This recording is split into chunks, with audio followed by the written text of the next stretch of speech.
Bienvenue dans Short, le premier podcast dédié aux professionnels de la location courte durée. Présenté par Romain Giacalone. Bonjour, ravi de vous retrouver dans cet épisode un peu spécial de Short, puisqu'il ne sera presque pas question de location courte durée. Je voulais simplement partager avec vous un coup de cœur pour un projet qui est porté par une jeune femme qui lance sa marque de café. Alors comme j'adore le café et qu'il s'agit de la deuxième boisson qui est bue dans le monde après l'eau, je pense que ça devrait aussi vous intéresser. Bonne écoute. Bonjour Mélina. Bonjour Romain. Je suis ravi d'échanger avec toi sur cet épisode qui va être un peu spécial puisque déjà on voit mon fond d'écran, donc j'annonce un peu la couleur, mais on va sortir un peu de ma thématique habituelle de prise de parole qui est la location courte durée, l'automatisation, le business, le marketing, etc. Pour parler d'un sujet qui m'intéresse beaucoup, qui est le café. Je suis fan de café. Et quand j'ai vu passer ta campagne sur Ulule, ça m'a parlé tout de suite. Je suis allé regarder le détail, la vidéo, etc. J'ai vraiment adoré le projet, l'idée. Je me suis même dit, putain, je vais peut-être faire pareil, et partir et tout plaquer et aller visiter ces pays-là, etc. Donc voilà, je me suis dit, tiens, ça serait pas mal d'échanger, discuter et puis te mettre un petit peu en avant avec mes modestes moyens. Parce que même si je ne suis pas un blogueur café, je ne suis pas un influenceur café, mais je pense que les gens qui me suivent boivent du café. Donc voilà, ça fait une petite pastille, un petit moment un peu hors pro et sujet pro. Donc voilà, je suis ravi qu'on puisse échanger aujourd'hui et que tu puisses nous présenter ton projet. Est-ce que tu peux justement nous dire un peu qui tu es et quel est ce fameux projet qui tourne autour du café?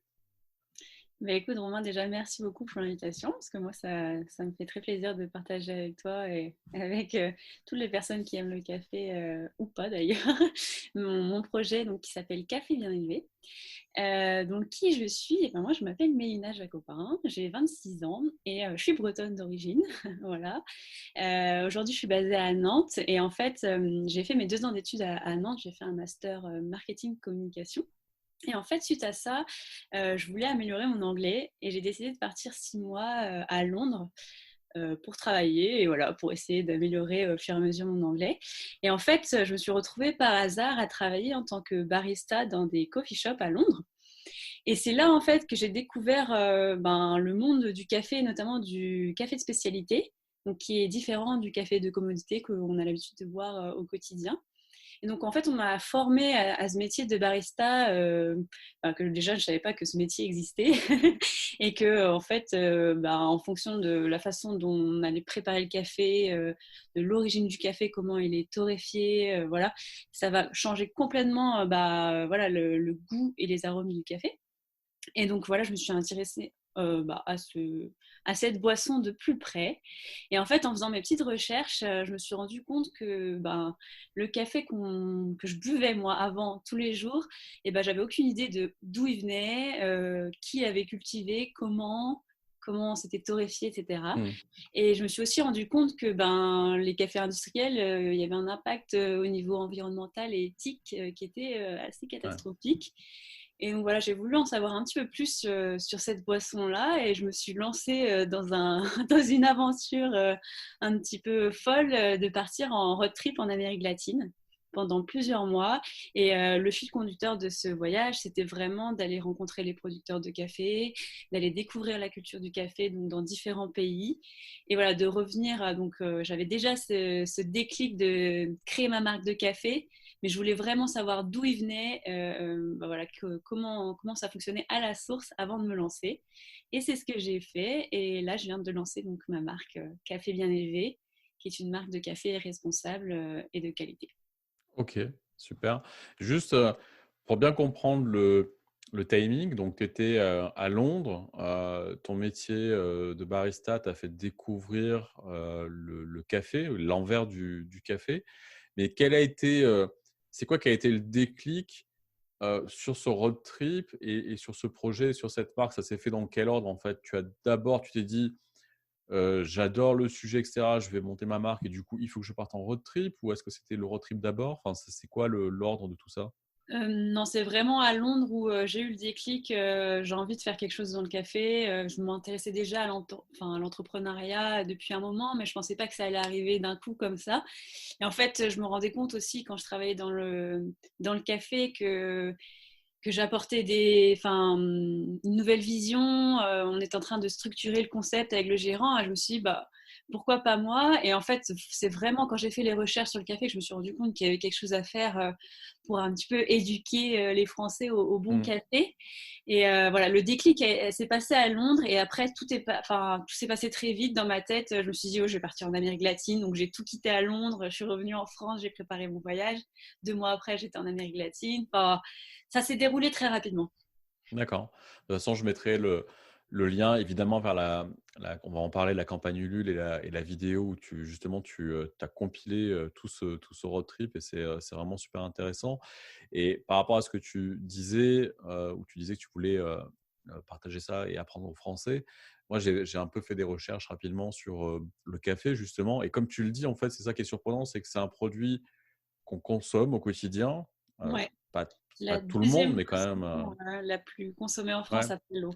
C'est ça qui est fou, quoi. Ouais. C'est que, voilà, on a des chiffres, 94% des Français consomment du café. C'est 5,4 kilos en moyenne par an et par habitant. Deuxième boisson la plus bue après l'eau. Donc, c'est des chiffres qui sont sidérants au niveau mondial, etc., par rapport à ce truc-là. Donc, et après, il y a des impacts effectivement économiques. Je crois que c'est le deuxième. Voilà, au deuxième rang des échanges commerciaux internationaux derrière le pétrole. Enfin, c'est quand même assez colossal. Donc c'est effectivement, c'est marrant de voir qu'au final, ce produit-là, si on s'y intéresse pas de plus près, on se dit que c'est quand même quelque chose d'assez anodin. Alors, dans les rayons des supermarchés, on en voit à l'appel, hein, sous tous les formats, ça a quand même explosé. Mais au final, en termes d'éducation et de connaissances, c'est assez léger. On ne sait pas, comme tu le disais, tout ce qui est torréfaction, l'origine du café, quelle influence ça va avoir sur le goût derrière, etc. Donc, qu'est-ce que, qu'est-ce que tu pourrais, avant qu'on vienne sur ton projet en détail, mais est-ce que tu as des petites astuces, des petites choses pour quelqu'un qui se dit, tiens, effectivement, j'aime bien le café, etc., pour commencer un peu à en apprendre un peu plus et à pouvoir s'initier un peu plus au café? Ouais, bah, c'est vrai que c'est vraiment un paradoxe entre on en boit tous les jours beaucoup et en fait bah, on ne sait pas vraiment ce qu'il y a dedans et je trouve ça dommage parce que bah, la France, le pays de la gastronomie, on Mmh. a des super bons vins, des super bons fromages, du bon pain, bah, on n'est pas capable de boire un bon café et de l'apprécier. Ouais, on le boit à la va-vite sans vraiment faire attention. Et les conseils que je donnerais donc, à quelqu'un qui veut un peu débuter à boire du bon café, on va dire, c'est déjà, il faut savoir qu'il y a une différence entre deux types de café. Le café de commodité, donc ce qu'on retrouve en général en supermarché, mais même dans les restaurants, et le café de spécialité. En fait, la différence majeure entre les deux, c'est la traçabilité. Avec le café de spécialité, on a la traçabilité de la ferme à la tasse. Donc, on est capable de savoir d'où il vient, quelle origine, la variété, où il a été torréfié, quand, D'accord. voilà, quelle méthode a été utilisée. Aussi, ce sont des cafés donc, de qualité supérieure. Le café de spécialité, ils sont notés sur 100. Donc, plus de 80 sur 100, c'est considéré comme un café de spécialité. Et donc, ils sont notés par un comité d'experts de la SCA, donc c'est la Specialty Coffee Association, qui est spécialisée en fait voilà, au niveau mondial sur le café de spécialité. Donc, après, voilà, il faut aussi prendre en compte différents critères. Je pense que déjà, l'origine et la variété, c'est important. Je dis toujours que le meilleur café, c'est celui qu'on aime, mais c'est vrai. Donc voilà, ça dépend vraiment des goûts, mais on peut aussi voilà, voir des différences entre les origines. Ensuite, on va avoir la fraîcheur qu'il faut prendre en compte. Il faut savoir que les cafés industriels, souvent, ils sont torréfiés depuis un bail et stockés. Et bah, le café qu'on a, il n'est pas toujours très frais. Mmh. Et en plus, il est moulu. Et une fois moulu, il perd ses arômes très, très rapidement. Au bout d'une demi-heure, on a déjà perdu beaucoup les arômes du café. quand il est moulu.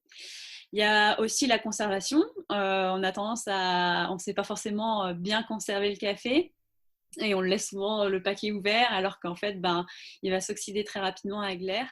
Donc voilà, c'est des petits critères à prendre en compte, mais en soi, c'est pas très compliqué. Avec des petits outils, d'ailleurs, j'en ai préparé à 20-25 euros, comme la cafetière piston, par exemple. Voilà, il suffit de mettre le café moulu, l'eau et pressé. On a un très bon café déjà en tasse.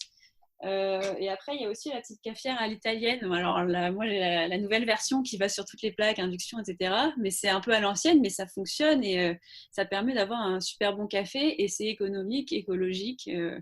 Et voilà. Enfin, c'est pas très compliqué en soi. Il faut juste s'y intéresser un petit peu. Et je pense que derrière, l'expérience globale est vraiment intéressante parce qu'on a l'odeur du café fraîchement moulu.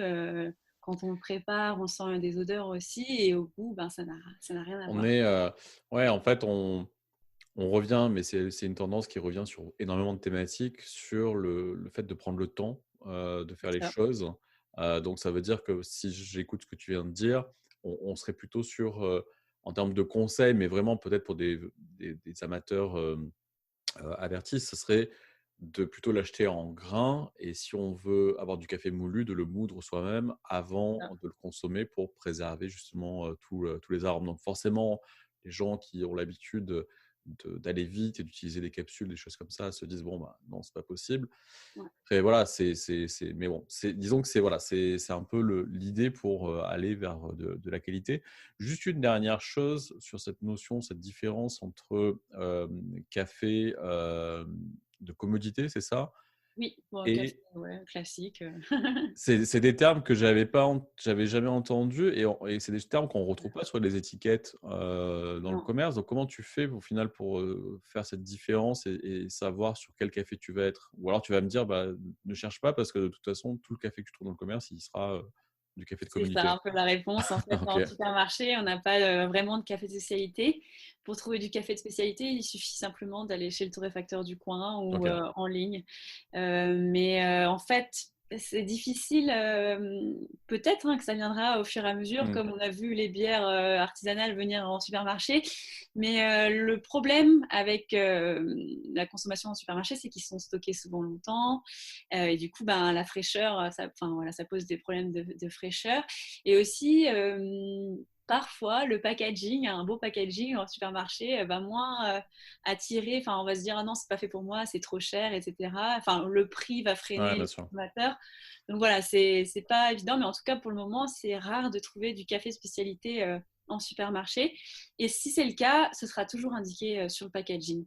Et justement, pour différencier un café classique et un café spécialité, il suffit de regarder le packaging. Dessus, il y aura écrit d'où il vient, comment il a été torréfié, tous les détails en fait de traçabilité qu'on n'a pas forcément avec le café classique. Ok.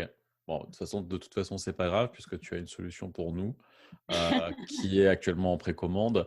Donc, tu le disais au début, donc tout ce projet-là, cette idée, cette passion et ce projet-là, donc il y a une campagne en ce moment sur Ulule pour t'aider à financer ce projet.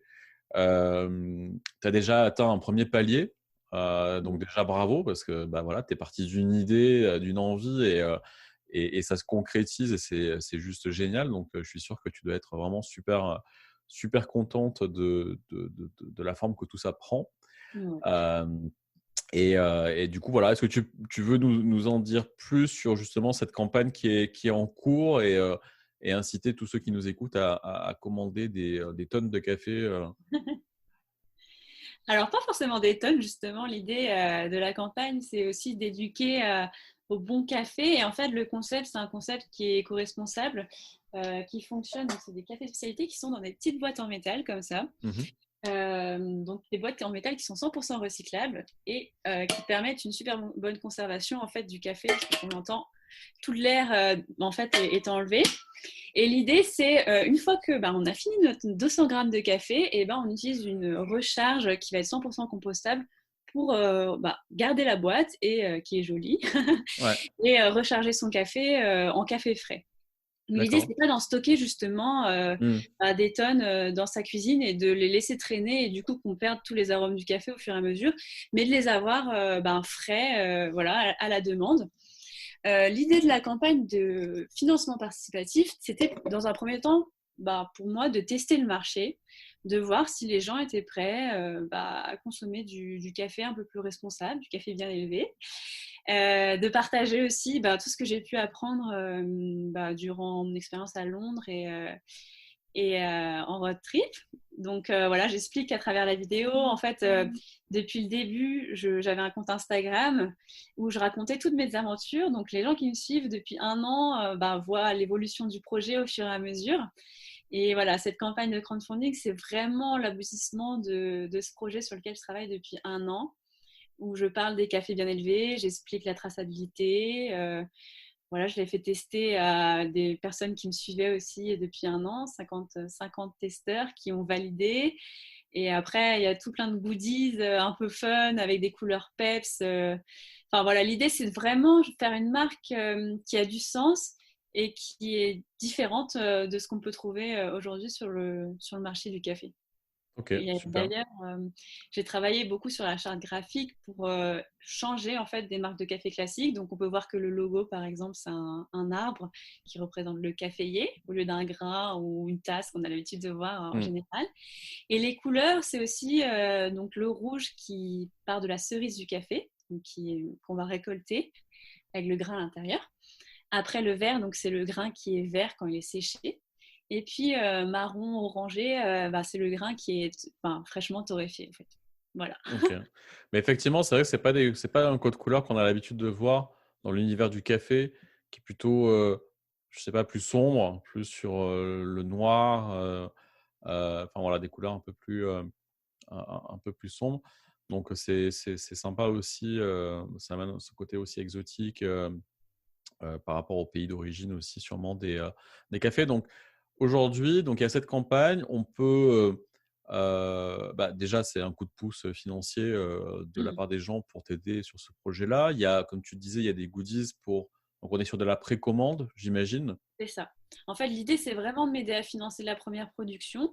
Donc, en fait, vous précommandez vos cafés en échange, enfin voilà, c'est une contrepartie, en échange d'une contrepartie financière, et vous allez recevoir, quand la production sera faite, vos cafés et vous m'aidez du coup à lancer ce projet.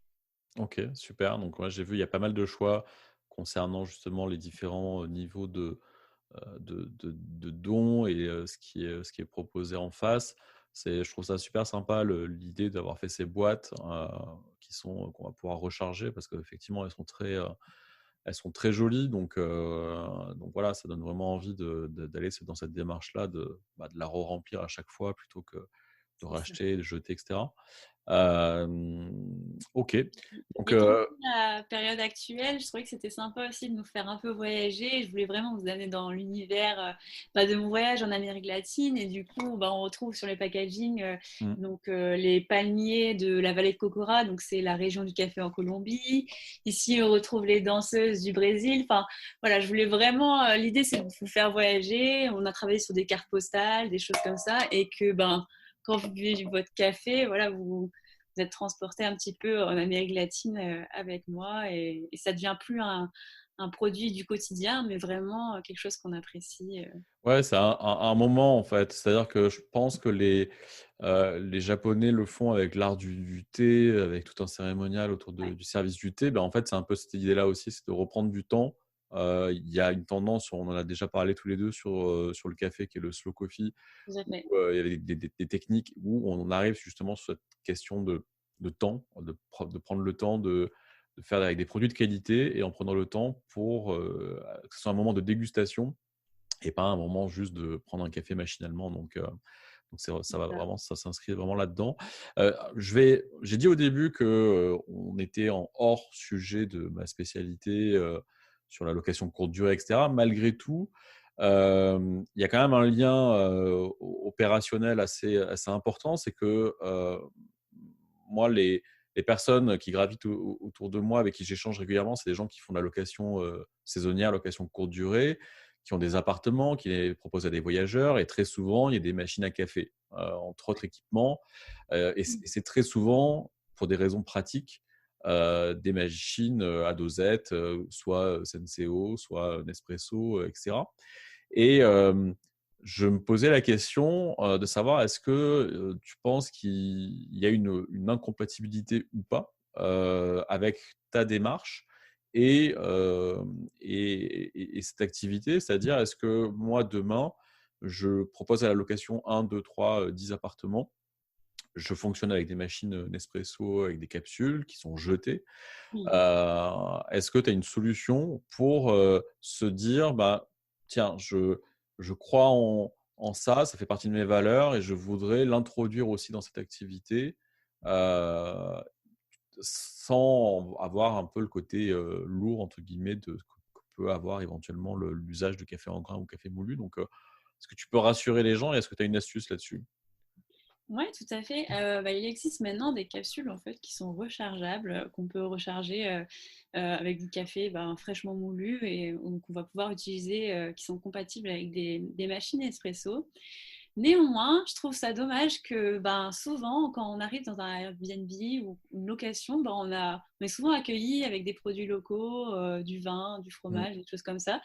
Et je trouve dommage qu'on fasse ça pareil avec le café et pourquoi pas qu'on puisse proposer le café torréfié artisanalement à côté de chez nous ou même une petite boîte de café qui s'offre très facilement avec à la place de la machine à capsule justement des petites machines très Mmh. simples à utiliser qui coûtent beaucoup moins cher qu'une machine à capsule, Ouais. qui sont tout aussi faciles à utiliser. Surtout qu'en général, quand on est en vacances, on a quand même le temps, ou pas, mais on a quand même Ouais, le on prend temps souvent plus le temps. Ouais. de se faire un bon café. Et pour le coup, le coût au kilo, Ouais. comparé à du café en capsule, est quand même beaucoup plus Ah ouais, économique. non, c'est clair. Ouais. C'est sidérant le prix au kilo de ces cafés, de ces cafés-là, sans parler de la qualité. Euh, donc, effectivement, la cafetière piston pour du café moulu, c'est très pratique, c'est très simple, hein. Voilà. Cafetière italienne, sinon aussi. Et puis, sur des. Enfin, moi, je trouverais pas ça forcément déconnant sur des logements plus premium, plus haut de gamme, d'avoir une cafetière à grains, une Ouais. machine automatique. Ça a Et un petit coût, mais c'est très rentabilisé aussi sur ouais, la durée, hein. Mm. c'est rentabilisé. Et comme tu disais, je pense qu'effectivement, il y a pas mal de loueurs qui vont faire là, cette démarche d'amener quelque chose de différent dans leur logement. Et le café, je pense que c'est rarement le cas. Donc, c'est encore un moyen aussi supplémentaire de se démarquer, Avoir une valeur de ajoutée. rester dans la mémoire des voyageurs parce qu'on a fait quelque chose de différent et un truc voilà, vraiment plus, quoi. Donc, et surtout, si en fait ça match avec les valeurs du voyageur qui va se dire Ouais. j'adore, ça m'intéresse, je suis vraiment concerné aussi par ces sujets-là. Donc, je suis très content que le propriétaire de cet appartement ait fait cette démarche-là. Donc voilà, on voit qu'il y a des solutions. Je pense que Euh, ça peut vraiment s'inscrire dans une démarche d'une expérience, en fait, une expérience gustative, au lieu de prendre le café en capsule qu'on a l'habitude de prendre au quotidien. C'est vraiment de sentir les odeurs d'un bon café en grains, fraîchement moulu, fraîchement préparé. Et c'est vraiment toute une expérience. À chaque étape, en fait, on va avoir une odeur différente et puis en tasse, on s'en rappelle et je pense que ça peut vraiment être une valeur ajoutée pour ces personnes qui font la démarche de le proposer dans leur logement. ouais, complètement. En plus, il y a parmi justement sur la campagne Ulule, parmi les différentes solutions de contrepartie pour aider le projet Café Bien Élevé, vous avez des kits avec des boîtes de café, avec des mugs et avec aussi, il y a un kit avec une cafetière piston. Donc, c'est carrément des choses qui peuvent être directement mises dans un Airbnb assez facilement. Donc, c'est tout prêt. Et Est-ce ça, que. avec un moulin manuel. Alors, Ouais, c'est quelque chose aussi. Alors, voilà, il faut prendre le temps, mais c'est génial comme expérience. Et on met le café en grain, comme à l'ancienne. ouais, On parle souvent des moulin en cafés. bois. Voilà. Bon, là, c'est un moulin un peu plus moderne, mais l'idée, c'est manuellement, on mousse son café et Mm. on le prépare. Et c'est sympa aussi comme expérience. Est-ce que, juste pour conclure sur tout ça, concrètement, en termes les personnes qui vont t'aider, etc., en termes de disponibilité, je sais que ce n'est pas forcément évident parce qu'en plus, avec la situation actuelle, etc., mais on est sur quel délai? J'imagine qu'on est plutôt sur le début 2021, sur la Ouais. disponibilité du café. C'est ça. En fait, j'ai indiqué sur la campagne Ulule que les contreparties seraient livrées courant janvier. Parce Mhm. que moi, en fait, il faut déjà, après la campagne, que je reçoive le financement qui va me permettre d'acheter les grains verts, de Mhm. les faire venir donc jusqu'en France. Les Et torréfiés. après, les torréfier et de les mettre en packaging. Après, les boîtes en métal, c'est des boîtes qui sont fabriquées en France sur mesure. Donc, ça D'accord. prend aussi un peu de temps. Donc, voilà, c'est vraiment le temps de pouvoir faire tout ça et je les envoie après le plus rapidement possible. Ok. Alors aussi, il y avait la question de est-ce qu'on peut offrir du café bien élevé pour Noël. Si je peux, évidemment, je l'enverrai à temps, mais pour assurer mes arrières, en gros, je propose un bon cadeau, en fait, que je Mhm. me kiffe pour Noël, avec écrit les contreparties, voilà, bon cadeau bien élevé. Ouais, on peut l'offrir pour Noël. Après, Ouais. matériellement, physiquement, ça arrivera après, mais ça n'empêche pas de faire le geste effectivement et de l'offrir pour Noël. C'est vrai que tu as bien fait de le préciser. C'est une bonne idée cadeau.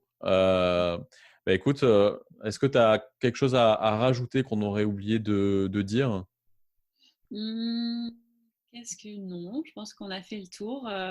J'ai une petite devise qui se dit c'est la vie est trop chouette pour voir du chaussette et je pense que Ouais. ça prend un peu tout son sens parce que on en boit tout le temps et en fait des fois on l'apprécie pas forcément donc voilà juste Mm. voilà je vous propose juste de goûter un bon café et de voir la différence et ça vaut vraiment le coup. C'est ça qui est vrai, c'est-à-dire qu'en fait, c'est le jour où on boit, j'allais dire du vrai café, mais en tout cas du bon café, que là, on peut faire la différence avec ce qu'on Ouais, buvait avant. Et c'est pas, voilà, c'est une expérience qui coûte pas très cher, qui en plus a des valeurs qui sont sympas derrière. Vous pourrez le voir sur la page de la campagne Ulule, tout est expliqué. Donc voilà, si vous aimez le café, que vous avez toujours été curieux et que vous n'avez jamais franchi le pas d'aller un peu plus loin, moi, je vous invite vraiment à aller sur ce projet-là et puis à vous faire plaisir en commandant des différents packs. Et puis, ça va permettre aussi à Mélina d'avancer sur ce projet. Et puis là, d'arriver à la prochaine étape qui est de proposer un troisième café ouais, et de lancer sa boutique en ligne.